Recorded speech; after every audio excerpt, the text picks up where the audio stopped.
Hi everybody, welcome back to our van build series. I am Mike and this is Sir Cedric, our 1988 Mercedes T1 Bremer, which we currently convert into an overlander camper van.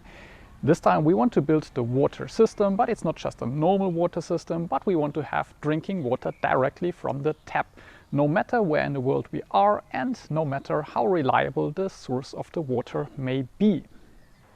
We are so fed up with these hundreds of plastic bottles on our trips that drinking water from the tap was one of the main objectives for this new van conversion project. So the core element of our water system will be a professional filtration system, and for that we use the Alb Filter Fusion, which can remove anything from chemical contaminations to nasty bacteria. In this video I will show you in detail why this is the ideal filter for an overlander camper van. I will show you how it works and what substances it can remove, and of course how to install it. But the agenda of this video is not only the filter, it's the water system in total. So I think it's best to start with the freshwater tank and then follow the flow of the water. So after the tank I will show you how to install the pump and the pipes, and for that it's also important to use products which are suitable for a drinking water system, of course. Then we come to the Alb filter and finally we reach the tap, and from there we follow the flow of the water into our underfloor wastewater tank. Of course, all products which I use are always listed in the description below, so you can check out any details if you are interested. This is my 120-liter freshwater tank, and I think it's a good idea to put it in the middle of the van because for balancing the weight. I mean, this can weigh anything between nothing and 120 kilograms, so I don't think it's a good idea to put this weight problem on one side of the van.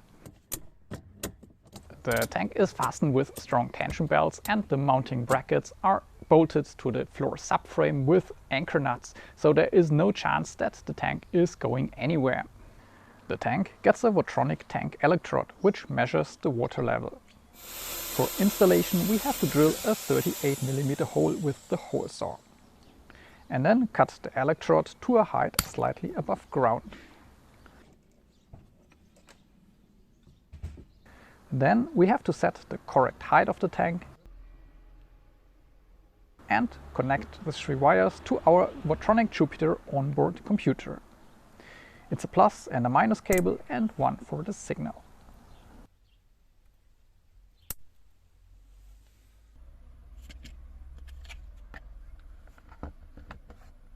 With pressing this button it shows the water level of the tank, and I can also switch between my two tanks, the freshwater tank and the wastewater tank, because the wastewater tank got the same Votronic electrode.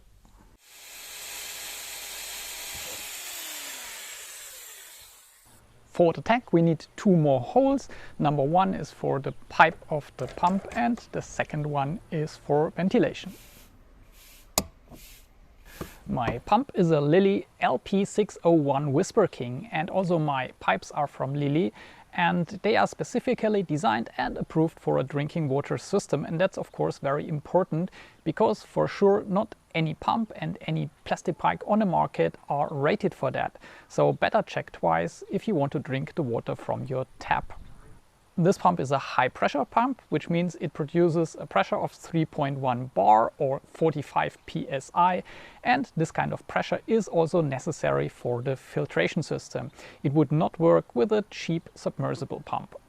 Installing the pump is super easy. It already comes with this primary filter which protects the pump itself, and with these nozzles to connect to a 10mm pipe. With these spring band clamps the pipe gets securely fastened to the nozzle.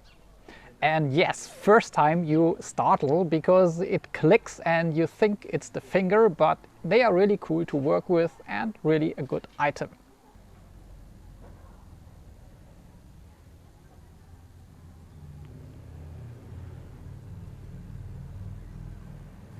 The pump sits on small rubber feet which should prevent vibrations. And then the pump needs to be connected to 12-volt supply. And with a rating of 6 amp I use a 2.5 square mil cable and a 7.5 amp fuse. Being a high pressure pump, it's also good to have a switch for the pump so it can be deactivated when nobody is in the van. No, it's not just good to have, I think it's absolutely necessary to have. Because worst case would be a leak somewhere in a pipe and then the pump empties the whole tank into the van. So with a switch, it's completely eliminated this kind of risk when you have it switched off. And in my case, this switch is integrated in the Votronic Jupiter onboard computer. So here I can activate the pump, and then it's also the green light which shows that the pump is activated, and when I leave the van I just switch it off and there is no risk anymore. From the pump, the pipe goes to the kitchen. Here comes the really interesting feature of our water system, the Alb Fusion filter. I rarely show unpackaging in my videos, but today I really want to do it because this one here looks absolutely nice. The Alb Filter Fusion has two filter elements. The first one is called active because it's an activated carbon filter. That's this black cartridge here. The second filter is called nano because it filters out anything bigger than 0.1 micrometer. That's this white cartridge. Then there are two casings. A connector for the two casings.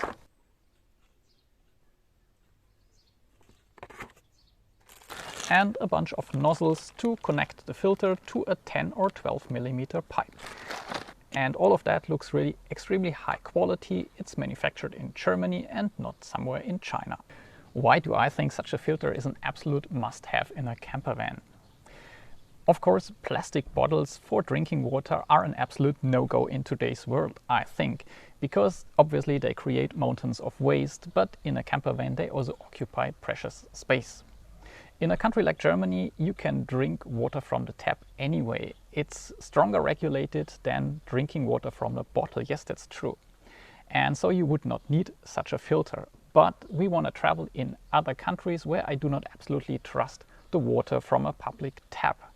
And even more, I mean, even if you fill perfectly clean water in your tank, the warm climate in the van, when you leave it there for days or even a week, that could help grow bacteria in the van. So it's definitely better to filter that before it comes to the tap and into your glass. I think even if someone would prefer to drink bottled water for whatever reason, then what is with brushing your teeth or washing your salad? I mean, it's just so much better to know that the water from the kitchen tap is 100% clean. So what exactly can the Alb Fusion filter filter out?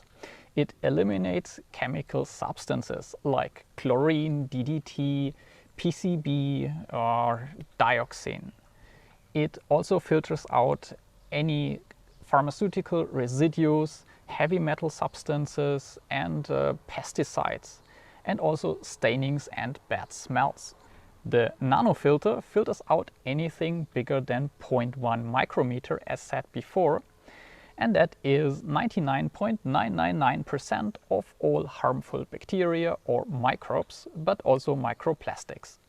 Now let's start the installation. It's important to install the activated carbon filter first and rinse this filter alone. And only after this cleaning process we can also install the nano filter.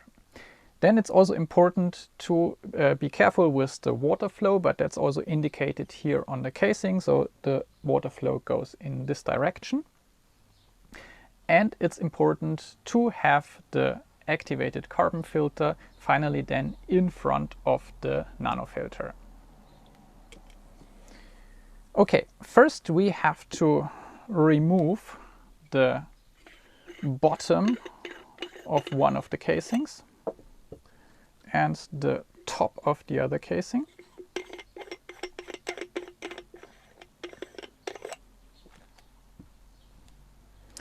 Then I have to install the activated carbon filter into the connector for the two casings, and there it doesn't matter if I do it this way or this way because that's the same.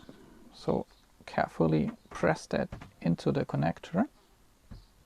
Then I close the upper casing.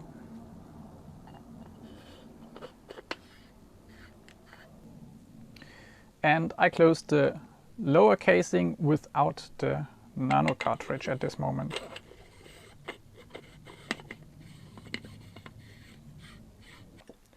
And next we install the nozzles.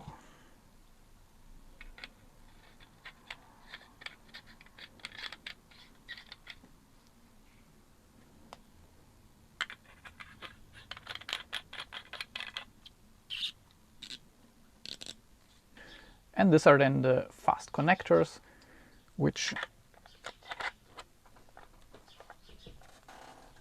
come in here. And here we connect the 10mm pipe. For connecting the pipe to my tap, I then need this connector here that has a nozzle for 10mm pipe and 3/8" for connecting to the tap. And in my van I just have cold water, but the kitchen tap is a standard one for hot and cold water, so it obviously also has two pipes for hot and cold water. Often van builders who have the same setup just close the warm water pipe and only connect the cold water pipe. I think this is a big mistake because it creates a dead pipe, and a dead pipe in a hot van is for sure a breeding ground for bacteria. And these bacteria then roam into your tap and into your drinking water. Even if you filter that before, it doesn't matter because that happens after the filter. So I think it is important to have a different solution. I would suggest to connect both pipes of the tap with the cold water of your van using such a Y connector, and doing that directly after the filter. And with this kind of setup you have no dead water in any pipe. Jedes Mal erschrecke ich bei diesem blöden Ding. Echt wahr.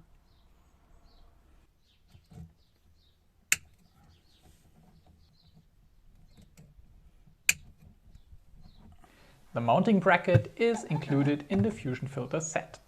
Luckily, this compartment is just big enough for both the filter and the rubbish bin.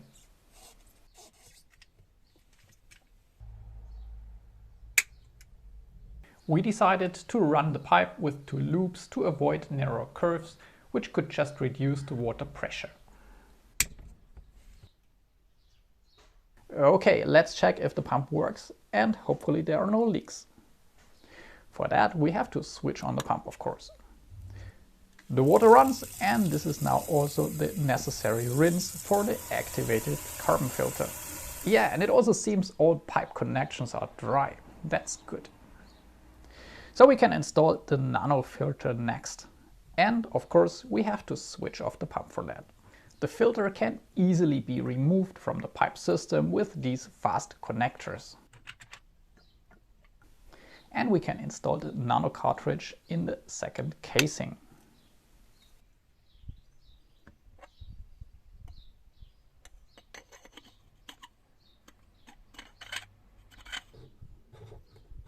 Pump back on and test with both filters in place.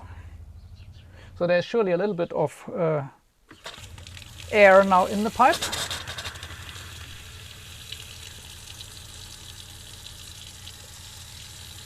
Yeah, water pressure is good, despite the fact that of course the filter slightly reduces the water pressure, but that's for sure still enough. With this tap we can also change the water flow, and we can extend it to wash the hair, and we could even extend it to outside of the van to take a shower, but I'm not sure if we really use this feature, but it's nice to have, I think. The pump is rather quiet, but anyway, I think in a small van this is not so terribly important, because we will probably rarely use the water while someone else sleeps. That's more important, I think, if you have maybe kids. Two more aspects which I wanted to mention. First one is the lifespan of these filters. The activated carbon filter, so the active filter, has to be changed every 4 months or after 3000 liters. That would be 25 liters per day in 4 months. And the nano filter has to be changed after 6 months. Second, there would be an alternative setup with the Fusion filter, not like in my case, directly in front of the tap under the sink, but instead of that, a mobile version which you use before the tank. So you filter the water before you fill it into the tank. And that might make sense if the water is really very questionable and you don't want to make your tank dirty. But if the water is generally relatively clean, then I think it is definitely better to have the filter before the tap. Because even if you have the super clean water in your tank and you leave it there in a warm climate in the van for a week or so, that's surely a very good environment to breed new bacteria and microbes. So I wouldn't like to drink a water that was sitting there for 1 week and then not getting filtered in front of the tap. Before we finish this video, let's have a short look at the wastewater system. From the sink, the water goes first into this S-pipe and then down and under the van into my wastewater tank.